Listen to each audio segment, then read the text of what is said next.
राम राम। कहते हैं आप कितने भी महान क्यों ना हो, लेकिन जब आपका समय आता है, आपका दिन खराब होता है, आपका समय खराब होता है, तब बड़ी से बड़ी कोशिश करने पर भी आप कुछ नहीं कर सकते। सिकंदर महान, जिसका नाम आप सब ने सुना होगा। लोग कहते हैं कि उन्होंने आधी दुनिया जीत ली थी, लेकिन ऐसी बात नहीं है। उन्होंने 15% दुनिया अवश्य जीती थी, लेकिन जब भारत के उत्तरी भाग में वो आए तो उनकी सेना को कड़ी टक्कर मिली राजा पोरुस से।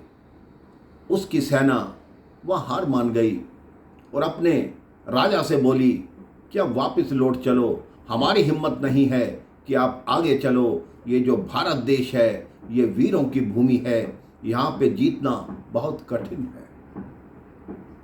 सिकंदर ने वापस जाते हुए सोचा कि ये भारत भूमि में राजाओं का इतना प्रभाव क्यों है, इनमें इतनी शक्ति कहाँ से आती है। तब किसी ने सिकंदर को बताया कि यहाँ के जो साधु हैं, यहाँ के जो संत हैं, वो इतनी तपस्या करते हैं जिसका प्रभाव राजाओं को मिलता है, इसलिए राजाओं को हराना कठिन हो जाता है। तो सिकंदर ने सोचा कि मैं भी यहाँ के किसी संत को अपने साथ लेकर जाऊंगा।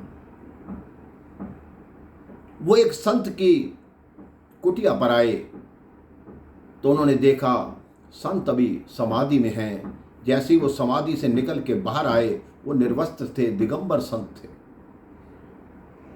संत जैसे ही बाहर आए, सिकंदर की सेना ने जयकार करना शुरू किया कि सिकंदर महान की जय हो, सिकंदर महान की जय हो। संत के चेहरे पर मुस्कुराहट आ गई।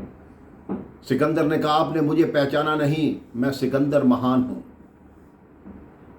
संत फिर भी चुप रहे। सिकंदर ने कहा, आपको मेरे साथ मेरे देश चलना होगा। उस संत ने कहा, मैं आपके देश नहीं चल सकता।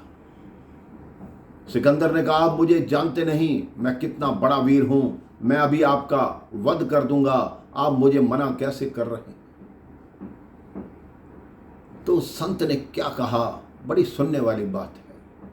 उस संत ने कहा, तुम महान कहां से हो गए, तुम तो मेरे गुलाम के भी गुलाम हो।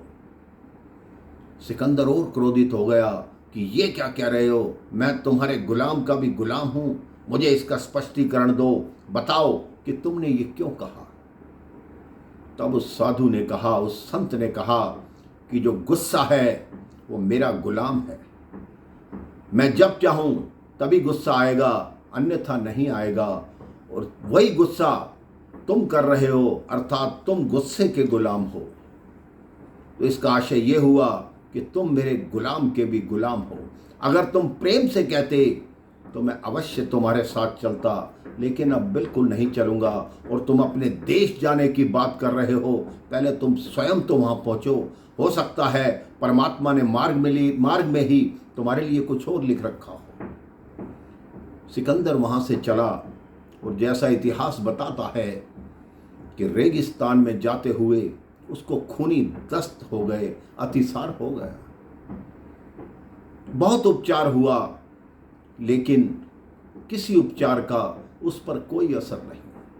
उसके साथ विश्व के माने हुए हकीम थे, उसके गुरु अरस्तु थे, लेकिन किसी की दवा से उसको कोई फर्क नहीं पड़ रहा था। उसने अपने गुरु और अपने हकीम से कहा कि आप कैसी दवा दे रहे हैं जिससे मेरे दस्त नहीं रुक रहे। तो जो उनके हकीम और उनके गुरु थे, वो उनको कहा कि आप हमारे साथ नदी किनारे चलिए। सिकंदर उनके साथ नदी किनारे गया। जो दवा सिकंदर को दी जा रही थी, उसकी एक बूंद उस हकीम ने नदी में डाली, नदी का पानी जम गया। उस हकीम ने कहा, देखिए सिकंदर महान, जो दवा मैं आपको दे रहा हूं उससे नदी का पानी रुक गया, लेकिन आपके दस्त नहीं रुक रहे। इसका आशय ये हुआ कि आपका समय आ गया, अब आपके जाने का तैयारी कीजिए। तब सिकंदर ने आदेश दिया कि मैं सिकंदर महान हूँ, जब मैं अपने आप को भगवान से बचा नहीं पा रहा, तो दुनिया को ये संदेश दो, जब मैं मरूं तो मेरे हाथ मेरी अर्थी के बाहर रखना, मेरी हथेलियां आकाश की तरफ रखना, ताकि लोग ये सबक ले सकें कि सिकंदर जिसने इतनी दुनिया जीत ली, जब संसार से जा रहा है तो दोनों हाथ खाली लेकर जा रहा है। जो कमाई करनी है पुण्य की कमाई करो, वरना सिकंदर की तरह खाली हाथ रह जाओगे, ना आपके हिस्से में कोई पुण्य आएगा। ऊपर जाकर भी पाप के भागी बनते हुए ऊपर जाकर भी नरक की यातना को झेलोगे।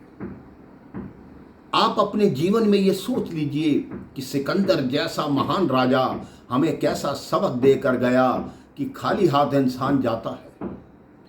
तो आप अपने पुण्य की पूंजी को इतना जमा कीजिए कि संसार कहे कि वाकई ही क्या आदमी था। जब तक आपका जीवन है तो हर जीवन के बाद मरण होता है, लेकिन अगर आपने अच्छे कार्य किए हैं तो आपका हमेशा स्मरण होता है। अच्छे कार्य कीजिए, सबका भला कीजिए, सबको सुखी रखिए, सबको खुश रखिए।